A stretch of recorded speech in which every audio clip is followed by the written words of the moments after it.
वह सब सहेलियां पार्क में सैर करती थीं। सबके अपने ग्रुप बने हुए थे। जो तेज भागती उनका अलग ग्रुप था और जो धीमे चलती उनका अलग ग्रुप था। हाँ, लेकिन योगा के समय सब एक साथ इकट्ठे हो जाती और खूब बातें करती और उनके पास टॉपिक्स की कमी नहीं थी डिस्कस करने के लिए। अक्सर शुरुआत होती एक दूसरे के साथ रेसिपीज शेयर करने की, खाने की, कि कोई खाना नया, कोई नई डिश, इसके बारे में। फिर बात चलते चलते पहुंच जाती बच्चों के करियर को लेके कि किसका बच्चा कौन से शहर में पढ़ रहा है, कौन सा कोर्स लेना है। बहुत चिंतित होती वो एक दूसरे के बच्चे की पढ़ाई के लिए। और फिर धीरे धीरे कभी कभी तो बात हेल्थ तक पहुंच जाती कि कितना कोई हेल्थ कॉन्शियस है, कौन सा कोई डाइट प्लान फॉलो कर रहा है, उस बारे में भी अक्सर चर्चा होती। कभी तो कोई उनमें से अगर किसी वेब सीरीज में दिलचस्पी लेता है था या कोई टीवी सीरियल्स की बात करता तो उसके बारे में भी काफ़ी चर्चा होती। हाँ, और अक्सर जो सबसे ज़्यादा बात होती कि कौन क्या पहन के आया है पार्क में, कौन से कपड़े किसको सूट कर रहे हैं और किसको नहीं, इस पर तो बहुत ही लंबी बातचीत चलती। कई बार तो काफ़ी सीरियस मुद्दा भी उठता कि देश में क्या चल रहा है या आसपास कौन सी घटनाएं घट रही हैं, उस पर तो बहस हो जाती। हाँ, लेकिन उन सबका प्यार एक अजब सा प्यार था, एक गजब सा प्यार था एक दूसरे के साथ। रोज सुबह आ जाती थी वो टाइम पे, सब। कभी कभी तो जिसने पिछले दिन अच्छा खास खाने में बनाया होता वो थोड़ा सा बचाकर एक दूसरे के लिए ले आती। और हाँ, जाते जाते फल सब्जी की भी खरीदारी कर लेती।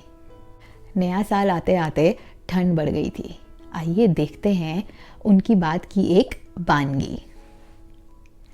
आज उनमें से किसी एक ने पूछा, अरे मौसम देखा है कितना ठंडा है, इतनी सर्दी में क्या हम सैर कंटिन्यू कर पाएंगे? तो आगे से जवाब आया, क्यों नहीं यार, उस पेड़ के झुरमुट के नीचे करते हैं, हवा थोड़ी कम लगेगी। तो फिर किसी ने कहा, नहीं हॉल में जाकर करते हैं ना। तो आगे से कोई हंसने लग गया कि नहीं, घर जाकर ही कर लो सैर, हवा क्या ये हॉल में जाके करते हैं जैसी बात कर रहे हो। फिर किसी ने एक सीरियस राय दी कि क्यों ना आज योगा पहले कर लिया जाए, उससे बॉडी वार्म अप हो जाएगी तो ठंड कम लगेगी। ये राय सबको बहुत पसंद आ गई और सब चल पड़े उस जगह पर जहाँ योगा होता था। इनमें से किसी एक ने बोला, आज वो आई हुई है। तो रश्मि ने आगे से पूछा, वो कौन? तो जवाब में आया, श्वेता, जिससे तेरी बनती नहीं है। तो रश्मि ने कहा, हाँ देखा तो मैंने भी था, कट स्लीव्स पहन के आई है। मतलब हम ठंड के मारे हमें सर्दियों में कुल्फी जम रही है और उसे शो ऑफ करना है, कट स्लीव्स पहन के आ गई, ये कैसा एटीट्यूड है? तो सब हंसने लगे। फिर आगे से रश्मि ने बोला कि देखो, अगर वो ग्रुप में आने की कोशिश करेगी या हमारे बीच में घुसने की कोशिश करेगी तो मैं बता देती हूँ, मैं इस ग्रुप में नहीं रहूँगी, मैं क्विट कर जाऊँगी। तो आगे से एक सहेली ने बोला कि देख रश्मि, तेरी श्वेता से नहीं बनती है वो बात अलग है, पर हम अपना मिलना जुलना नहीं छोड़ेंगे। इतना कहकर वो सहेली निकल गई श्वेता के पास।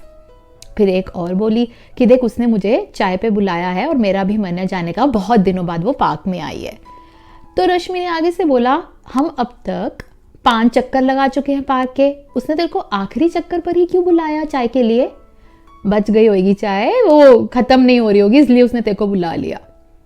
तो आगे से सहेली ने बोला, जो भी है मैं तो जा रही हूँ, और वो वहां से चलती बनी। पीछे से रश्मि ने आवाज दी कि देख, जा रही है, वापस मत आई हो अब ग्रुप में। वो उसने अनदेखा किया, अनसुना किया और वो चली गई। अब रश्मि के साथ एक ही सहेली और रह गई थी। उसने रश्मि से पूछा कि रश्मि, ऐसी क्या बात हुई तुम दोनों के बीच में? हमने सुना था तुम दोनों एक समय पे काफ़ी अच्छी सहेली थी, श्वेता और तू काफ़ी अच्छी सहेली थी, मतलब खाना उठना बैठना यहाँ तक कि योगा भी साथ करना, तो ऐसा हुआ क्या? तो रश्मि ने आगे से बोला, छोड़ यार, इस टॉपिक को क्या ही छेड़ना। खैर अभी आधा चक्कर और हुआ था सैर का, तो उस सहेली ने दोबारा पूछा कि रश्मि, मैं तेरी गैर थोड़ी नहीं होना हूँ, बता दे मुझे ऐसा क्या हुआ है तेरे और श्वेता के बीच में। तो रश्मि ने कहा, चल बता देती हूँ। दरअसल हम दोनों एक साथ योगा किया करती थी और हम दोनों के कोच एक ही थे। उस कोच ने हम दोनों को इंस्ट्रक्टर बना दिया कि जो भी नया पार्क में आए उसे योगा सिखाने के लिए तुम दोनों अलग अलग क्लासेस ले लेना एक ही समय पर। लोग ज़्यादा थे क्योंकि पार्क में। तो अब जब थोड़े दिन बीते तो मैंने देखा कि श्वेता की क्लास में ज़्यादा लोग जाने लग गए हैं एज़ कम्पेयर टू कि मेरी क्लास में आए। तो मैं एक दिन पार्क जल्दी पहुंच गई और मैंने लोगों से पूछा कि आप श्वेता की क्लास में क्यों जाते हो और मेरी क्लास में क्यों नहीं आते हो। तो उन्होंने कहा कि उन्हें श्वेता का स्वभाव थोड़ा ज़्यादा पसंद आता है जब वो योगा कराती है, यानी कि वो सहज भाव से योगा कराती है और उन्हें मेरा व्यवहार थोड़ा सख्त लगता है। दरअसल और एक दो दिन बाद मैंने देखा कि श्वेता, जहाँ मैं क्लास लगाती थी, श्वेता ने वहाँ आकर अपना मैट रख लिया और वहाँ क्लास लगाने लगी। तो मैंने उसको बोला भी कि ये मेरी जगह है, तो वो मानी नहीं और ना ही अपनी गलती उसने स्वीकार की।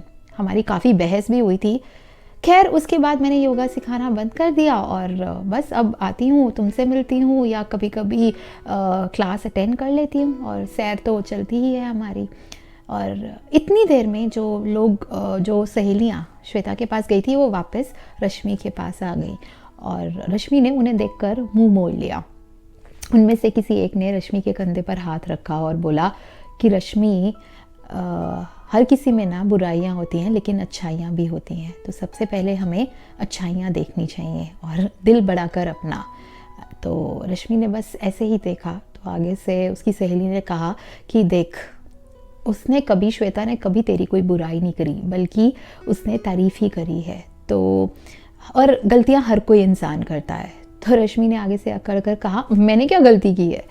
तो सहेली ने कहा कि तुझे याद है पिछले साल एक लड़की आई थी रेनू, पार्क में 2-3 दिन सैर करने आई थी और तूने उसको अपने ग्रुप में लेने से इनकार कर दिया था क्योंकि उसके थोड़े से बाल बिखरे थे, या तुझे लगता था कि वो अपने आप को मेंटेन करके नहीं लगती या फिर उसकी इंग्लिश अच्छी नहीं है। बेसिकली तुझे लगता था कि वो तेरे हिसाब से मॉडर्न नहीं है, इस वजह से तूने उसको अपने ग्रुप में आने से मना कर दिया था।